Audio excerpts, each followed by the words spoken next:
Mamma mia! Salut les amis et bienvenue dans cette nouvelle vidéo consacrée à Java. Alors dans cette vidéo, je sais qu'on avait promis, j'avais plutôt promis dans la vidéo précédente à faire quelques petits TP, mais j'ai jugé également très important, nécessaire de vous présenter deux autres méthodes qui sont attachées, affiliées au tableau dynamique. Il s'agit de la méthode contents qui permet de vérifier tout simplement si un élément est présent au niveau du tableau dynamique et la méthode index_of qui permet ici de rechercher un élément au niveau du tableau. Ce sont également des méthodes que vous serez amené pourquoi pas à utiliser lorsque vous serez tenté d'utiliser les tableaux dynamiques. Donc ça fait beaucoup d'utiliser mais c'est pas grave. Alors pour qu'on puisse également revoir ensemble tout le processus de création d'un tableau dynamique, je vais m'empresser de supprimer tout ce code source là. Et je crois que dans cette vidéo, je vais opter pour un tableau dynamique de chaîne de caractères. On a trop utilisé ici les entiers, les 5, les 15, les 125, mamma mia. Alors vu qu'on va utiliser un tableau dynamique, il nous faut premièrement importer la classe ArrayList. Donc je mets ici import, il faut rentrer dans Java, donc je mets ensuite un point, je mets utile, un point et normalement on doit trouver ArrayList comme ceci. Donc en mettant ici import java.util.arraylist, je serai en mesure de pouvoir utiliser mon fameux tableau dynamique. Ensuite je dois mettre ici public class, vu que mon fichier a pour nom ArrayList lecture, donc ici également cela doit être ArrayList lecture comme ceci. Oups. J'ouvre ensuite mes accolades et là je peux mettre ici public static. Ensuite je mets void main string comme ceci et je mets s. Alors les gars, ne vous inquiétez pas si vous n'arrivez pas à réécrire ce Mitsubishi. Pourquoi? Parce que tout simplement, on n'a pas encore abordé la notion de programmation orientée objet. Donc là, j'essaie tout simplement de vous montrer que par la suite, vous allez être en mesure de pouvoir réécrire tout ce Mitsubishi là. Donc même si vous utilisez un environnement de développement intégré où ce n'est pas rapidement généré comme c'est le cas avec Eclipse, vous serez en mesure ici de pouvoir mettre votre code source. Alors sachez que actuellement, vu le niveau qu'on a, le plus important, c'est de savoir écrire quelque chose à l'intérieur ici de cette fameuse fonction main.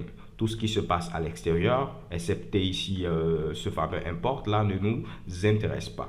Alors vu que j'ai ce Mitsubishi, on peut maintenant démarrer. J'ai dit que je vais avoir besoin d'un tableau dynamique de chaîne de caractères, donc je mets ici ArrayList comme ceci, je mets mon chevron ouvrant et je mets ici string, qui est un type évolué. Comment je vais appeler mon fameux tableau? Je vais l'appeler pourquoi pas array. Je mets égal pour faire une initialisation, oups, ArrayList comme ceci, également je mets un petit string, sans oublier de mettre mes parenthèses et mon petit point virgule. Alors chez Kebam, on vient de créer un tableau dynamique de chaîne de caractères. Jusque là, rien de bien compliqué pour vous. Alors, si je souhaite ajouter des éléments à mon tableau, qu'est-ce qu'il faut faire? Je mets le nom de mon tableau, c'est ici array, point. Ensuite, je peux mettre add.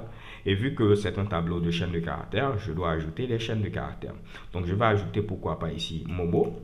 Je vais ensuite à la ligne, je mets ici array, je mets point add. Et cette fois-ci, je vais ajouter Toto. Je vais également à la ligne, je mets array, point add. Et je vais ajouter ici Tata. Je vais à la ligne, je mets array, oups, point add.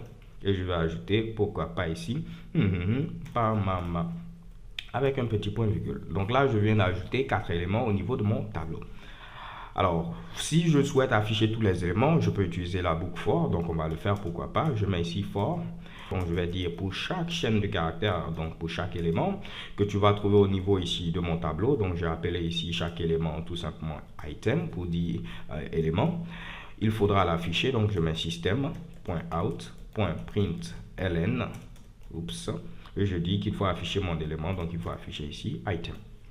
Alors, rien de bien compliqué. Si on essaie de récapituler, on a créé un tableau dynamique de chaînes de caractères. On a ajouté ici 4 chaînes de caractères. Et je souhaitais afficher tout simplement l'ensemble de mes éléments qui sont présents actuellement au niveau de mon tableau. Pour ce faire, on a utilisé la boucle for. Et là, je mets ici for. Pour chaque élément que tu vas trouver au niveau de mon tableau, il faut afficher ce fameux élément-là. Donc là, je peux maintenant lancer l'exécution de ce code. Et qu'est-ce que vous voyez chez Kebam? On voit bien ici Momo, Toto, Tata et Mamama. Donc tout fonctionne ici à la perfection. Donc nous, c'était ici de voir deux méthodes, la méthode contents, comme je le disais, et la méthode index_of. Commençons par la méthode contents. Cette méthode va permettre tout simplement de vérifier est-ce qu'un élément est contenu au niveau ici de notre tableau. Donc est-ce que cet élément-là fait partie ici des éléments de notre tableau. Donc je peux mettre ici array.contents comme ceci. Et je n'aurai qu'à donner en paramètre ici l'élément que je souhaite tout simplement voir. Est-ce qu'il est présent au niveau de mon tableau ou non. Donc là je vais mettre pourquoi pas Momo. est-ce que notre fameux tableau contient Momo. Donc si je laisse le code comme ceci, je ne vais avoir aucun output, donc aucun résultat plutôt au niveau de la sortie. Si je veux avoir un résultat, je peux mettre system.out.println. Il faut me retourner le résultat qui sera retourné par cette fameuse méthode contents.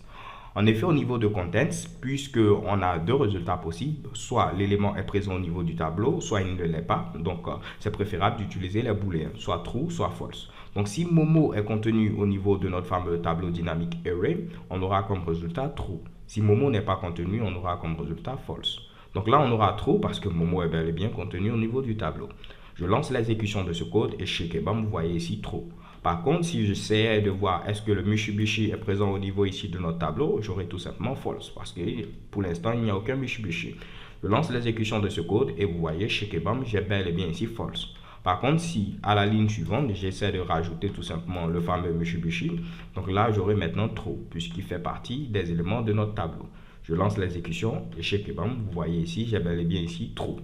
Alors, on a terminé avec la méthode contents. La méthode indexOf, quant à elle, va permettre de faire des recherches au niveau de notre tableau.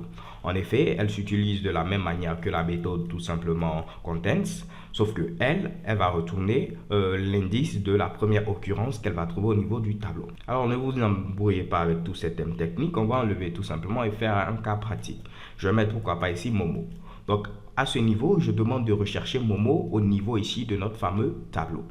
Il ne va pas à ce niveau retourner true ou false, sinon ce sera avoir dupliqué la méthode contents. Il va retourner tout simplement l'indice de la première occurrence qu'il va trouver au niveau de notre tableau. Alors pour que vous puissiez comprendre, je vais rajouter également ici Momo. Donc j'ai Momo et Momo au niveau de mon fameux tableau, deux fois Momo. Je lance l'exécution de ce code et qu'est-ce que vous voyez? Vous voyez ici 0. En effet, il dit que le Momo qui est présent à ce niveau, c'est l'élément à l'indice 0 au niveau de notre tableau dynamique. Donc, il vous a retourné ce premier Momo que vous avez ajouté. Mais par contre, il ne vous a pas retourné ce second Momo-là. Raison pour laquelle on dit qu'il retourne l'indice de la première occurrence. Donc, la première occurrence, c'est tout simplement, dès qu'il va trouver ici Momo une première fois, il va retourner ici l'indice. Il ne va plus continuer. Raison pour laquelle il a donné ici ce fameux 0-là. Donc, si je mélange ceci et je mets pourquoi pas Mamo, cette fois-ci, la première occurrence, ce sera ici ce Momo-là. Donc, l'indice 0, l'indice 1, l'indice 2, l'indice 3. Donc là, il doit retourner normalement 3. Je lance l'exécution et chez Kebam, vous voyez ici 3.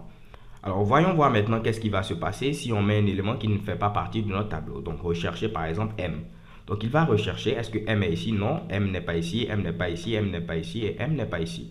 Lorsqu'il ne trouve pas un élément au niveau du tableau, il va retourner tout simplement -1.